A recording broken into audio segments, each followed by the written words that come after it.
My favorite movie changes.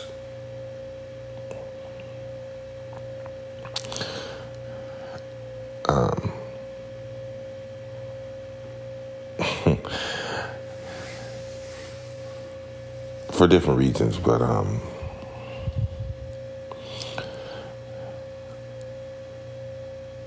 with where I'm at right now, there's a movie, Lucy. Amazing, amazing movie. Special effects and action and all that stuff was cool, but the concept, or at least the perspective that I took from that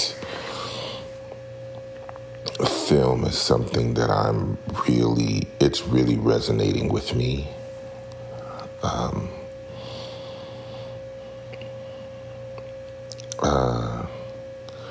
Weird how the fabric of space and time, how it covers everything. It's a bar. But it's so I'm gonna, during the conversation, and there's just things that are gonna come out, and this is just really how I think, right? So I'm just coming across the idiosyncrasies and the imperfections and the flaws, and I hate to even use those words because the connotation is some weird negative type of deal, and that's not what I'm on. But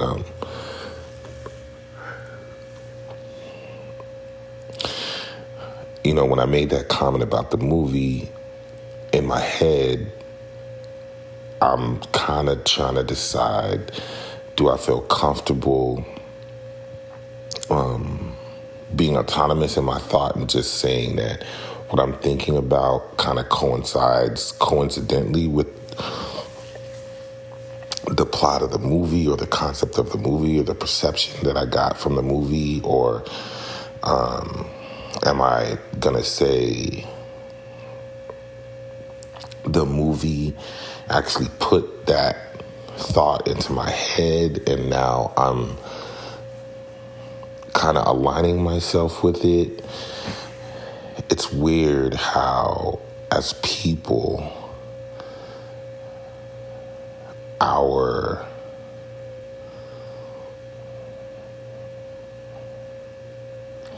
don't want to say the ability, but just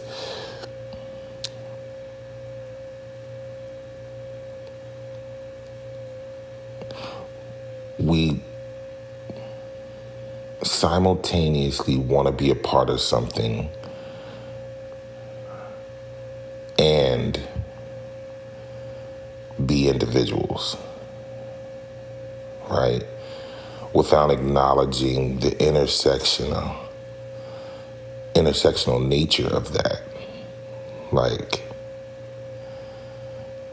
we can have all these cool existential ideas and sayings about how the universe and the energy and all this other stuff, and nothing ever really dies, but then we move around trying to show and prove how unique we are, and scoff at the idea or the presentation or someone having the interpretation that what I've done or what's come to my head is authentic and unique to me only, and that no one else has ever done what I've done.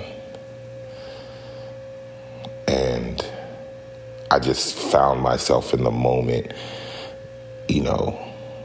on a micro level, like I had that thought. Right? And at the end of the day, does it change the relevance of it? Does it change how effective it is? Does it change whether it's truthful or not? If I believe it came to me on my own, but in the reality, I've been washed over by that movie and different quotes that I've seen on Pinterest and Tumblr and Instagram and all of these things, and now I sound like a mimic or like I've been influenced or joined the club. Like, who cares? And then why do I care? Who cares? You know? But kind of back to my point. Before that, it's just the reason why that resonates with me is just because, or I resonate with it is because I feel like the journey that I'm on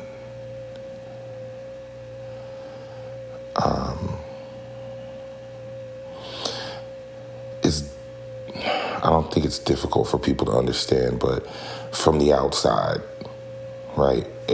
And I think it's the nature of people and their sense of control and actually needing to control their perception of the things that are around them. I think that's the biggest flex, you know, egotistically, is that they have a certain grasp on their reality, and nothing can challenge that, right? So much so that even if their lens is stained and cracked and skewed, and they know it, proudly they will attest that it's my view, it's my perspective, and I don't care. And there's a purpose in that, right? Like, so you can't even fault a person for having that type of motion, that type of energy, that type of frequency. It's like the harmony comes from all different notes, all different rhythms. So we need that. Sometimes you need it to combine to create something new. Sometimes you need it to reverberate off of and create another thing. Like, it's all purposeful. And for me in my journey in this space, you know, the perspective in that movie or the messaging that I got from that movie is the pinnacle is becoming one with yourself.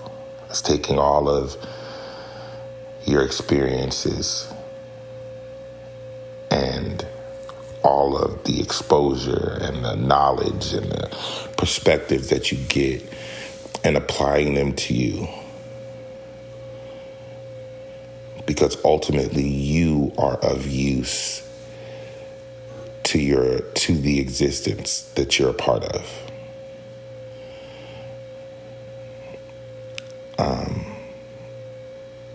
And I don't feel like I'm on a level, or I don't think I'm losing anyone. So when I explain or over-explain, it's not because of that. Because sometimes I have to talk it out and say it out loud for it to, coming out of my head, the voice is different than what's speaking or what's coming out of my mouth. So it's, you know, forgive me, but that's just the process. And I think that's the journey that I'm on, to be honest, is there's never been a time in my life where I've been so openly accepting and embracing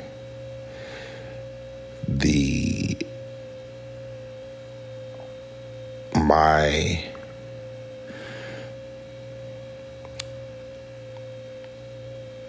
tendency to go within and look for the answers within me.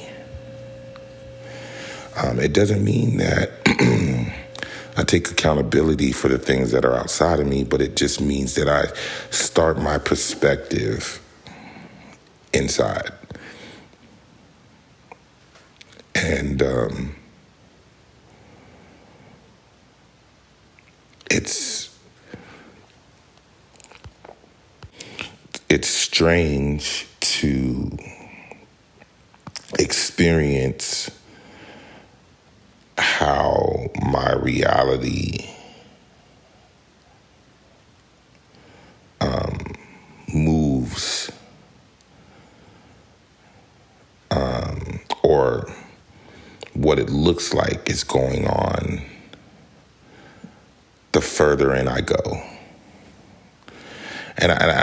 I'm always connected, right? Like I don't ever feel disconnected. It's just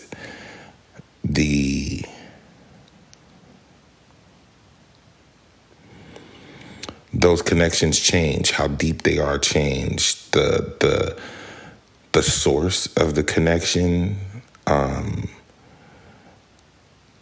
the strength of it, like how much that connection or disconnection actually affects me, how it actually affects me, are the things that kind of shift around. And I mean, it's uncomfortable for me because it's uncharted territory. I've never dove this far or opened up, my gauge of perception this deep, this wide within me before, and really embraced what I'm seeing, and at the same time, challenged the traditional or the more straightforward thought process that I might have about myself. And I'm not confused. I'm just seeing that, the point of being a vessel is, or the definition is that you're an object that your surroundings can pass through. They can be contained, but they're not changed. You're just getting a sampling of that thing. So in that space, the universe is in me.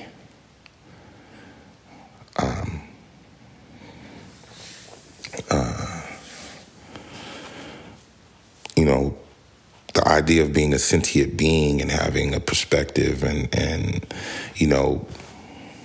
maybe in some weird way being able to direct the universe. Like I don't think I'm arrogant enough to even feel like I have that type of power. In my mind, in my heart, I believe that the more aligned or aware or both that you become of your purpose, that's where the power comes from, because it's like I'm not a wave creator. I'm not a creator of anything. Like I don't have to be relevant, to be powerful. You know what I'm saying? Momentum is something that's built. I'm not a source.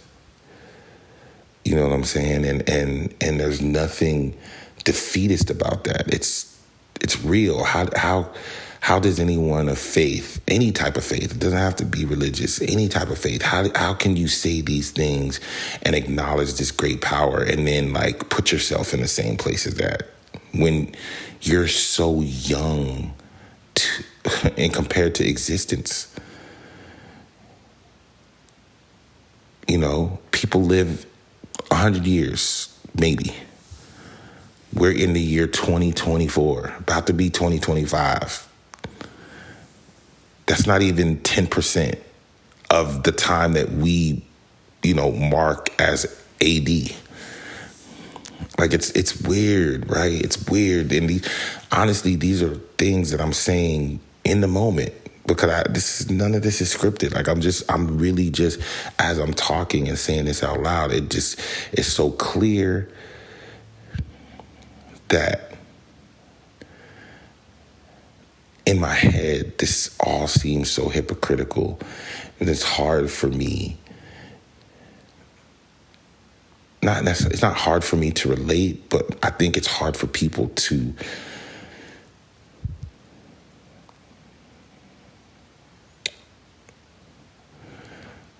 I think they understand and comprehend when I speak this way, but I just don't know if they know how to react to it or how to judge it or what side of life that they want to put it on. Is it on the, this is way out there, this dude is, I don't know.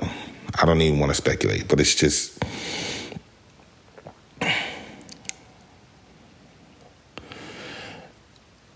it's why sometimes this is the only way that people may even understand or learn about what I'm thinking.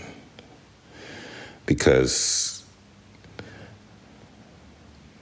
if I'm conceptualizing this or discovering these things, myself real time, like stream of consciousness, like literally tapping into this thing that's going on and moving through me, how I can't even capture it for myself, let alone capture it and then mold it and shape it into a form that somebody else is able to digest.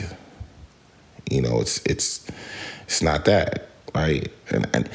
And to be honest, a part of this thing is I don't feel like I got to.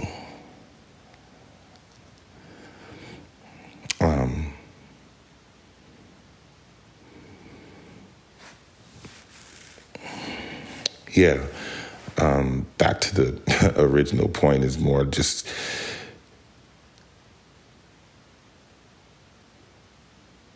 the more that I'm able to I don't even gather it.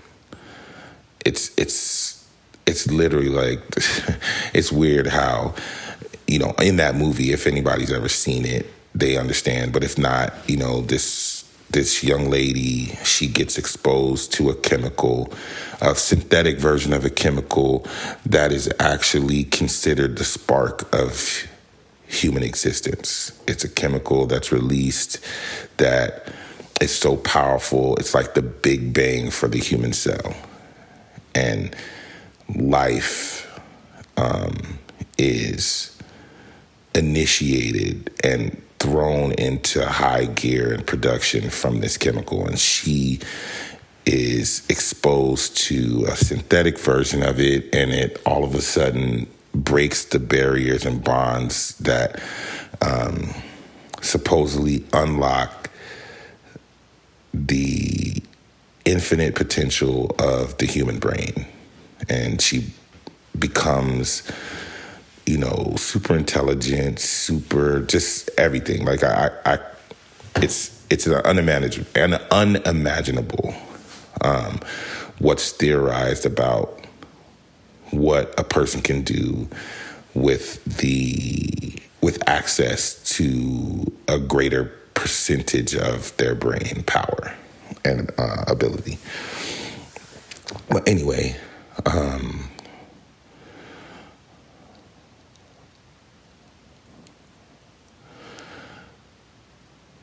within the conversations that she's having, because initially she's exposed to this and she doesn't know what to do.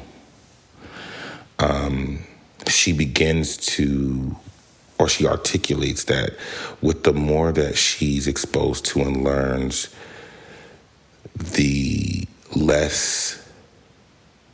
more connected she feels, the less human she feels, if if that makes sense. Because a lot of these emotions that we have or that we feel, or a lot of the things that make us human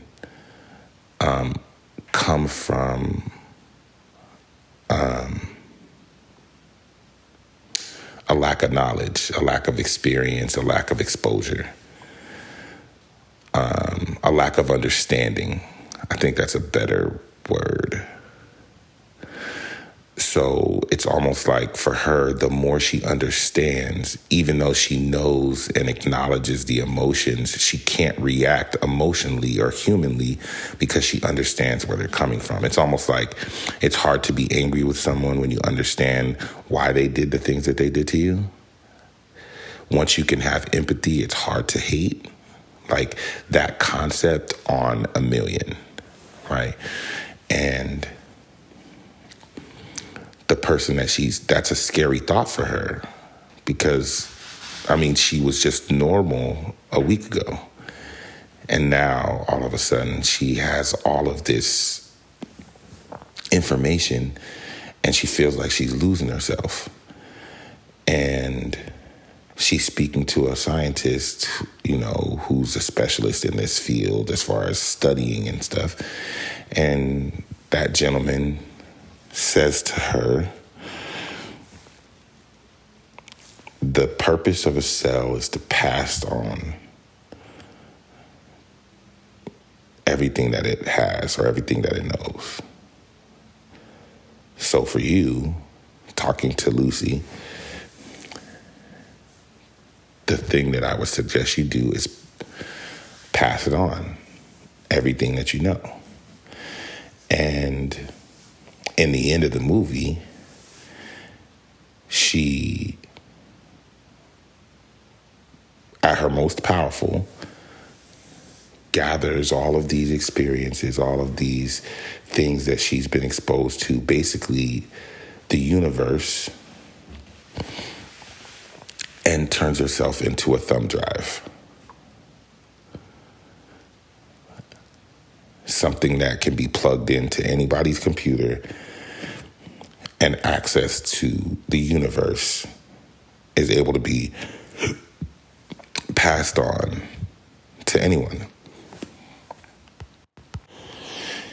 Now, by no means am I calling myself Lucy, or do I feel like I have just this absorbent amount of information and I'm going to try to pass it on to the world.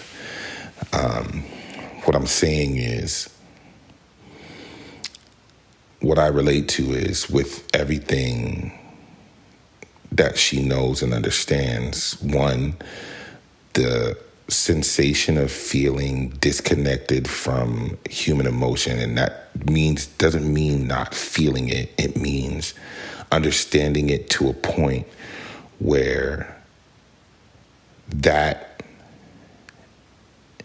the difference between crying, feeling sad and crying, and then understanding why you're sad so much that you don't need to cry.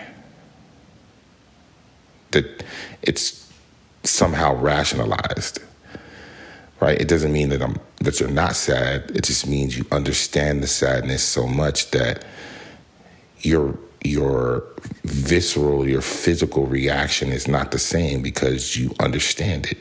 The difference between feeling and understanding, or,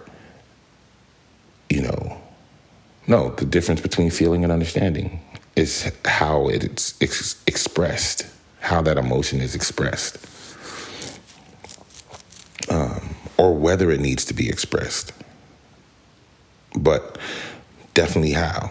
Like, I can talk about sadness, and it kind of takes away the sensation or the urge to have to cry. Doesn't mean I don't. I'm just giving an example. So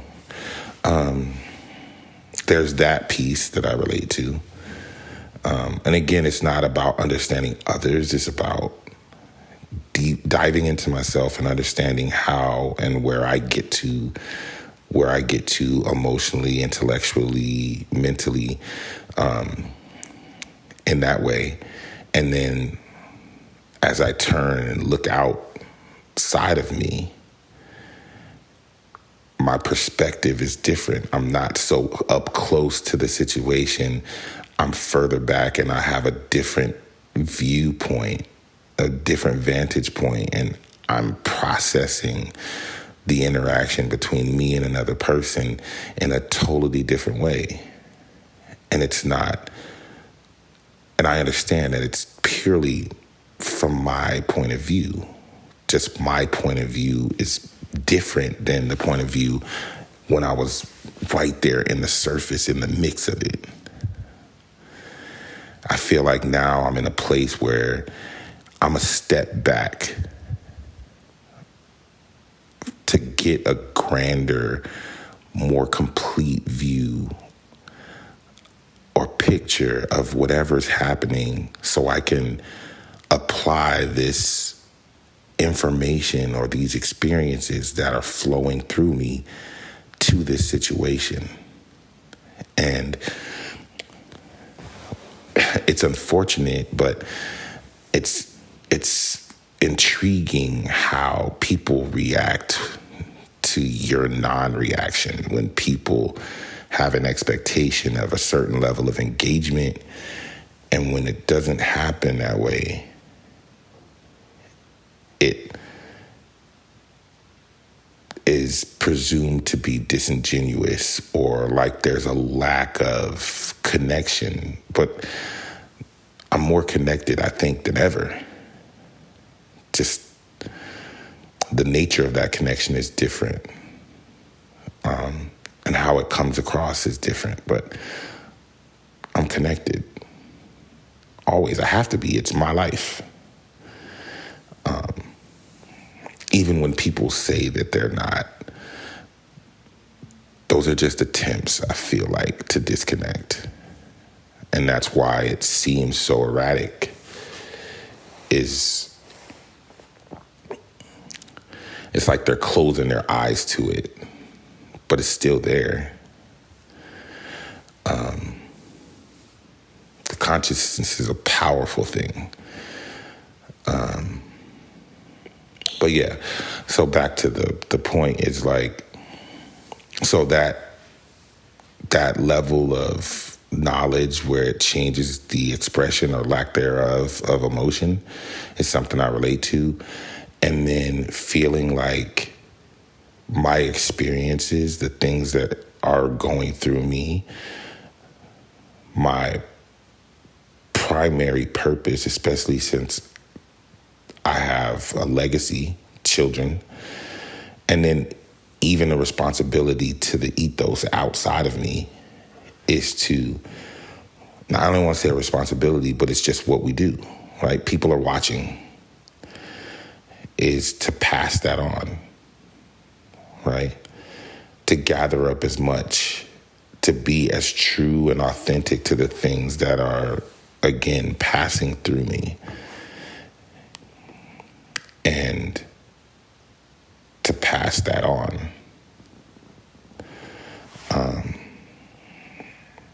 Nothing more, nothing less. All the other things that you experience in life, those are, selfish things, little fuels and, sparklers and fireworks and things to make you feel, good.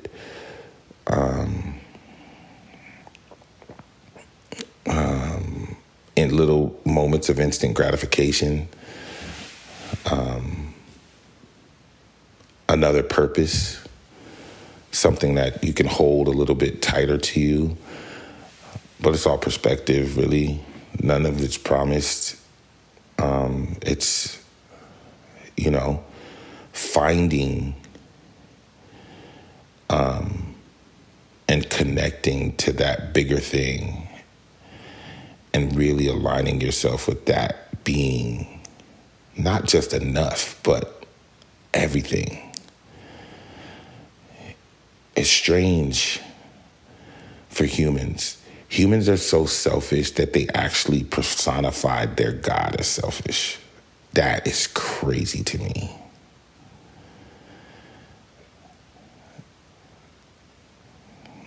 that, and listen, that's a bar that just came out. Like, that just came to me. Like, human beings are so selfish, some, that within their faith to explain the unexplainable and to give credit to a power that's larger than themselves, they characterize that higher power as human or gave it human attributes.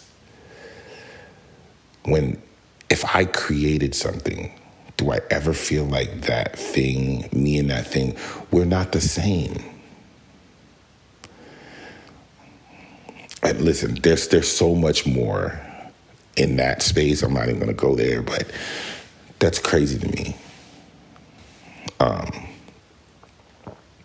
And I'm not saying that makes faith or religion or anybody's belief any more or less valid. It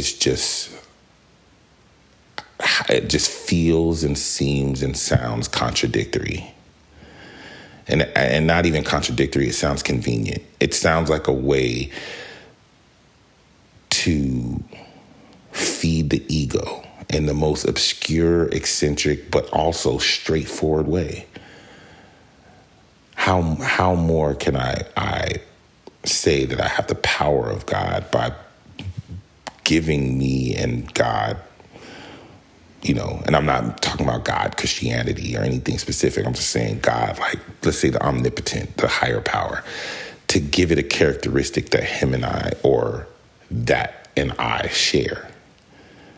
It literally, and then the conversations about, if you ask the universe, it's going to give you what you want. You can bend the universe to your will, and all these other like weird things that it's like, it just doesn't make sense. I mean, it does if that's what you want to believe, if you think that, but then what happens when it doesn't?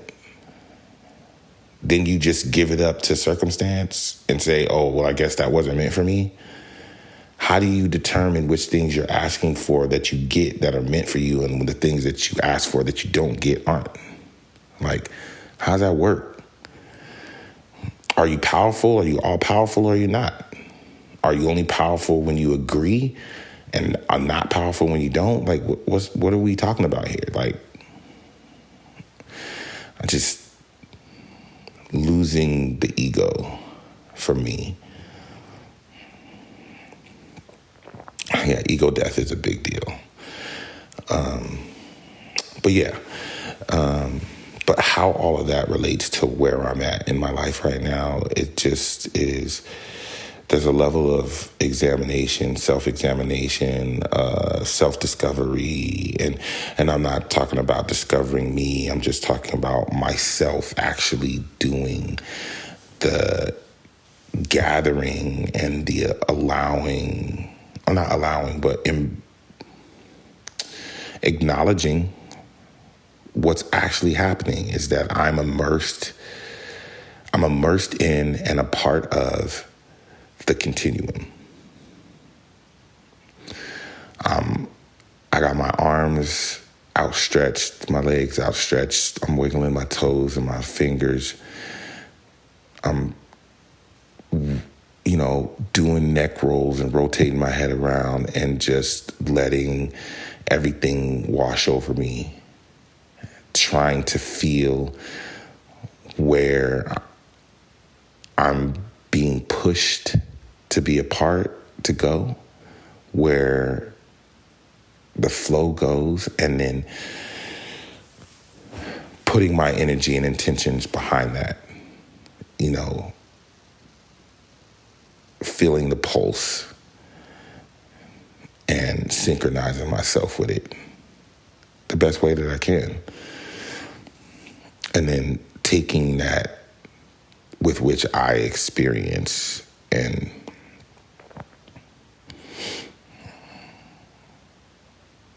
exposing the thought process.